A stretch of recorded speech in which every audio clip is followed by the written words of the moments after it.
Hello, Wisco history students, and welcome to another important lesson in the time period between the two great wars. So far, we've been looking at some of the great personalities that have emerged in the 1920s and 30s, and as we begin to get to the last stage of this interwar time period, we have two more great leaders to take a look at. Those individuals are on the left, Benito Mussolini, and on the right, Adolf Hitler.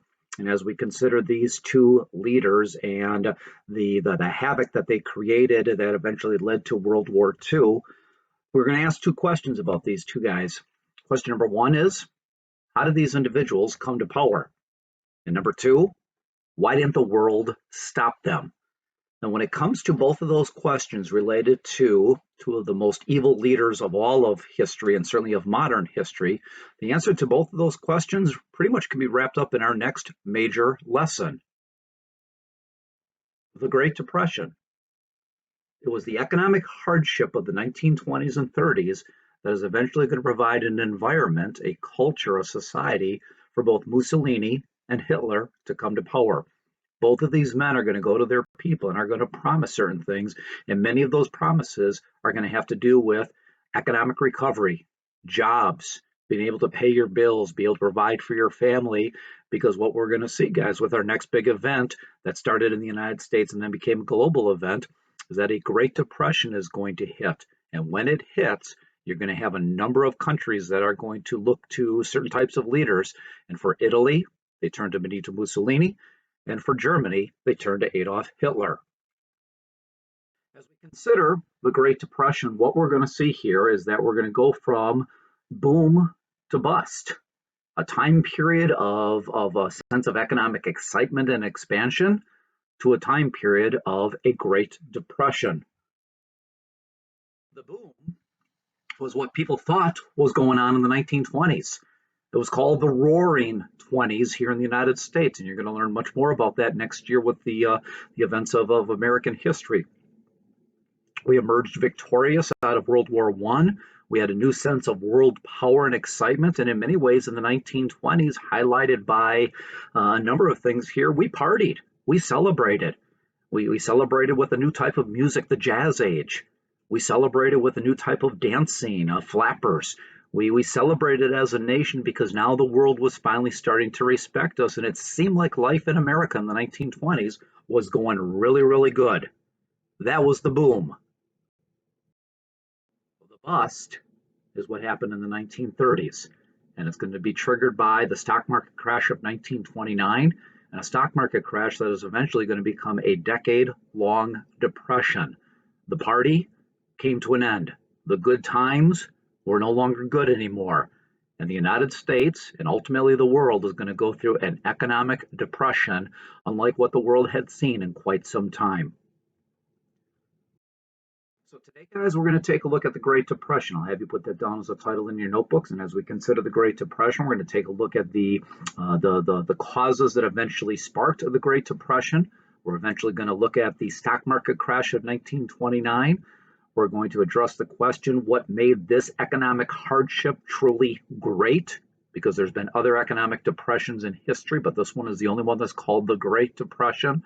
And eventually, we're also going to take a look at what the United States and the world has learned as a result of this economic hard time and how it eventually set the stage for, again, the leadership of Benito Mussolini and Adolf Hitler. When it comes to the Great Depression of the 1930s, many people tend to identify the stock market crash of 1929 as the trigger event, as the beginning, the spark that eventually ushered in this Great Depression. But there were a number of long-term causes that eventually set the stage for this Great Depression, and that's what we're going to take a look at here first. The first of these had to do with the American industrial sector. An American industrial sector that, in the sense of good time, was just truly overproducing. People were looking to make money. Companies were looking to sell their product, and the reality was that those companies, in their desire to get rich, were just simply producing too many goods. And when you produce too many goods, and there's not a marketplace to be able to sell those goods, eventually hard times are going to set in. And so that's why people thought that there was this economic boom. And when it came to consumer products like refrigerators and automobiles and consumer products related to homes, People were looking to get their hands on that stuff. Companies were looking to sell it. But the reality was is that consumers, that's you and I, the one that goes out to the store to purchase whatever, well, most Americans in the 1920s were lower middle class. We weren't even middle class. We were, lower middle class people that for the most part just didn't really have purchasing power. We could buy some products, but the reality was we couldn't buy the abundance of products.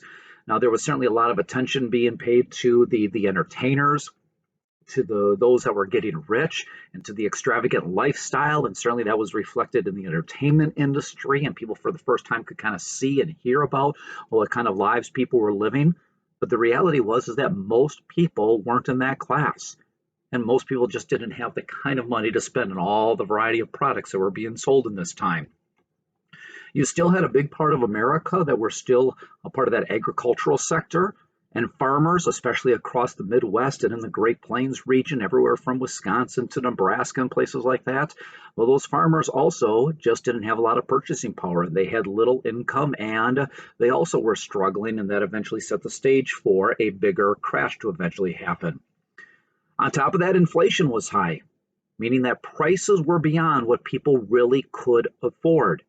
Certainly the price of a movie ticket today is more expensive than it was 50 years ago, and the price of an automobile more expensive, and the price of most products are more expensive, but also people make more money today. But in the 1920s, prices were going up, and people's wages weren't going up, and they weren't really able to afford the amount of goods that were out there. And so really the reality was for most Americans that there was a bust that was happening, and that this balloon that was inflating was eventually ready to pop and to burst.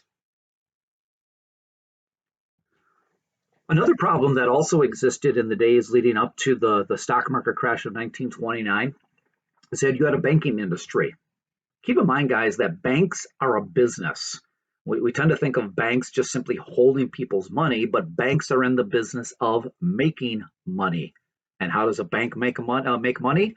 Well, banks make money by simply taking our money that we deposit and eventually loaning it out to other individuals, and then you have to obviously collect on that loan plus interest. Well, there were many bankers who were willing to take a risk on people and on business and on enterprises, and eventually a lot of banks made unsound loans. They didn't necessarily check people's credit history. They didn't necessarily check whether they had the ability to pay that money back, and eventually those unsound loans meant that banks also were starting to struggle. And really, as we'll see when we get to some of the statistics of the Great Depression, banks are going to go bankrupt.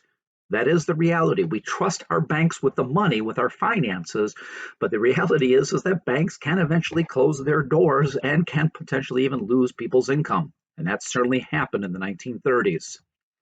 And really what it's going to do is it's going to wipe out the savings of many depositors. And really after that, for probably at least a decade or two, people just simply didn't trust the banks as they once used to, or held on to every single one of their banking statements to ensure that the banks had their money. Because when the banks went bankrupt and lost people's money, well, eventually banks just lost a sense of trust that people had in them. You also had a lot of speculating going on in the 1920s. Speculating is this idea of kind of looking into the future, looking at business opportunities and seeing if you can strike it rich, maybe before other people are able to kind of take a risk on a company, a risk on a businessman. And what you had here really were a lot of get-rich-quick ideas. And anything that's too good to be true often isn't true. And a lot of the get-rich-quick schemes that existed out there in the end had people taking a risk, and a risk that did not see any kind of profit when it was all said and done with. And really, people are willing to take a lot of risk, especially in two areas: real estate and also in the stock market. And as people were taking risks in both real estate and also in the stock market, we just simply saw that in those two areas, home and property values in the stock market continuing to go up and up and up. And it appeared again to be that people were going to strike it rich and were going to be able to make a great living off of all of this. But the reality was that these were unrealistic levels. And eventually things were going to pop, and that pop happened with the stock market crash, as we'll see in just a second here. Another major problem also of the 1920s is that there was a kind of a global market that existed by this point, but international trade really declined in the 1920s. And international trade declined because after World War I, a lot of our European partners, our European friends, just simply had to go about rebuilding. They had to rebuild because of the damage and the destruction that was inflicted in World War I. And as those countries were rebuilding and focusing attention on their own countries, they just simply could not purchase our overproduction. And so we had a lot of warehouse that had plenty of stuff. We were hoping to be able to sell that stuff to countries like England and France and places like that. But the reality was is that those countries were not in a position to do that. And then on top of that, they were also looking to protect their own companies. And so in its place, they put into place a lot of high protective tariffs. And that's something we'll talk about at another point. When it comes to certain major events of history, for as much as there are long-term causes that eventually set the stage for whatever is going to happen, there often tends to be a trigger event. If you recall, when it came to the long-term causes to World War I, or the Great War, as it was called at that time, you had nationalism, militarism, imperialism, but we also had the assassination of Francis Ferdinand. And that trigger event eventually is going to then spark what eventually becomes then the Great War. And so when it comes to the Great Depression, this decade-long global event, for as much as there were a lot of long-term causes such as overproduction and speculating and a lack of international trade, there's going to be the stock market crash of 1929, and that's what we're going to consider next. People refer to the stock market crash as Black Tuesday. On a single day in late October 1929, there's going to be the stock market crash. The stock market crash that became the trigger event. And although I'm not going to go into a lot of great economic detail here, keep in mind, guys, that people often refer to the stock market and people buying and selling in the stock market as kind of playing the game. And there is a little bit of a game involved with it here. People will buy when it's low and they'll sell when it's high, and you can buy into companies and you can sell out of companies, and it's really not that complicated. I mean, you need a little bit of money, but on the other hand, it's not as complicated as maybe sometimes people make it out to be. And what's going to happen then in late October of 1929 is that there is going to be a major sale of stock that is going to happen. Major sale of stock because severe public panic sets in. People begin to see and begin to read and begin to hear about all the economic factors that appeared to be going well, that the reality was were not going well. And what's then going to happen is that there's going to be a major sale of stock that's going to happen. I mean, just consider, guys, that in the last month, as a result of the COVID-19 situation, for those that follow anything regarding the stock market, under the Trump administration, we had seen some unbelievable years of economic growth. In fact, the stock market had reached 29,000 points and seemed like things were going extremely well. And then when all of a sudden the coronavirus hit and then panic set in America and people started to wonder what was going on and people started to then isolate and the government started to shut things down, well, now we've seen the stock market go down to 23,000.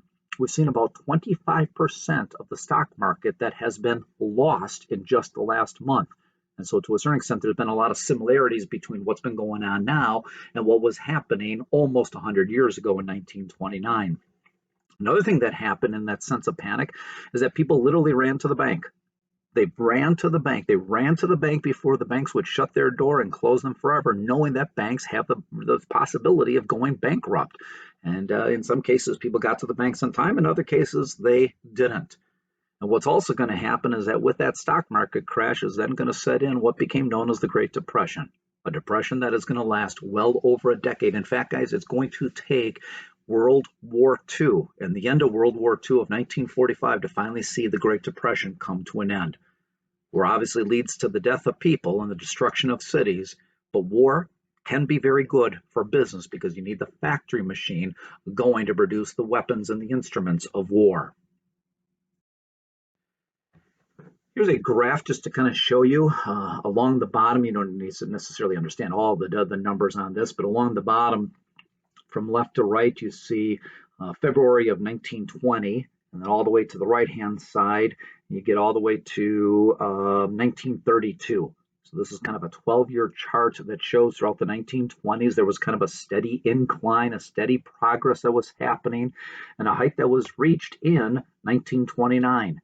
But then it came crashing down and crashing down, and then what's going to happen between 1929 and 1932, and then it's going to continue really through much of the 1930s, is just eventually this decline and this struggle that's going to happen that sets in the Great Depression.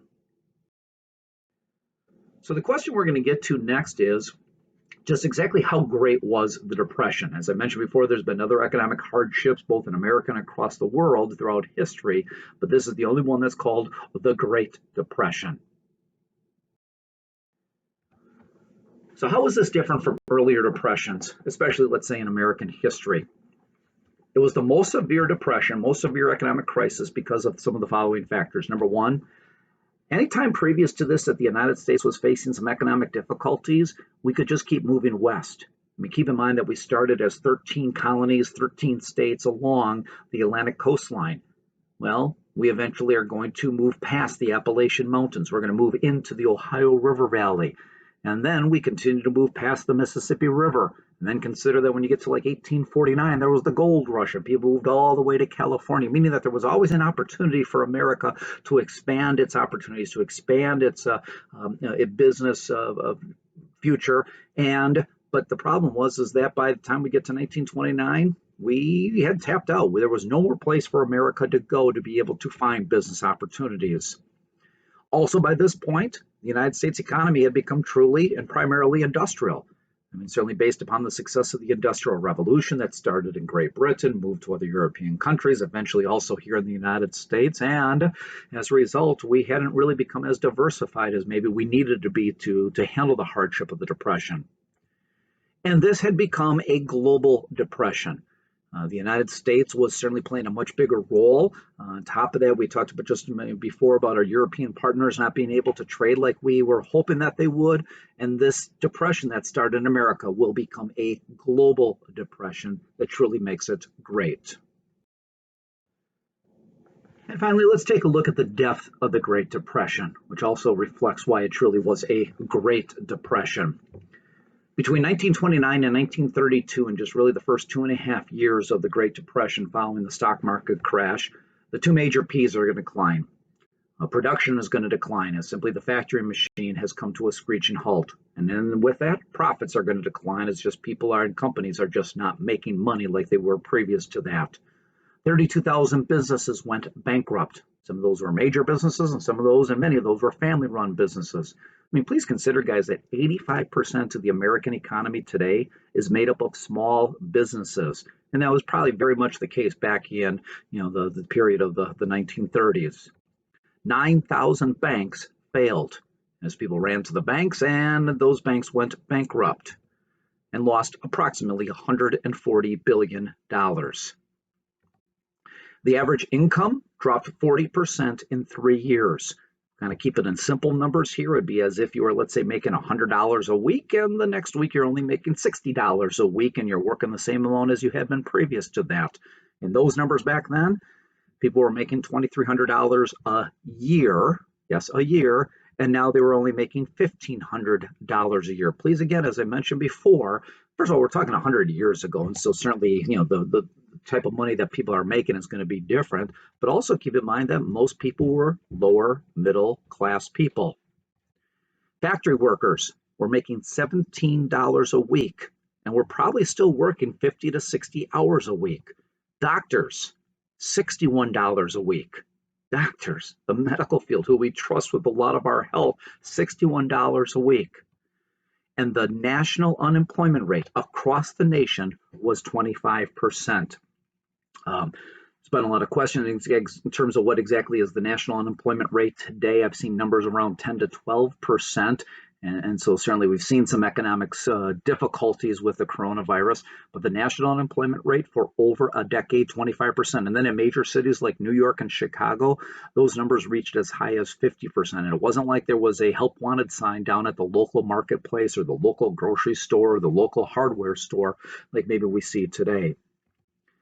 Farming, crop prices down 60%. In fact, you'll see that even in some cases, farmers, because they just simply couldn't and they didn't have any place to really sell their products to, literally had to spill their own milk and just get rid of some of their crop and let it go to waste. 2.5 million farmers left the Great Plains. And the Great Plains region is that area of places like Kansas, Nebraska, that area, because again, just simply the family farm had not survived. And then people are going to move west and look for better opportunities or some sort of opportunity out there. And world production fell 15%.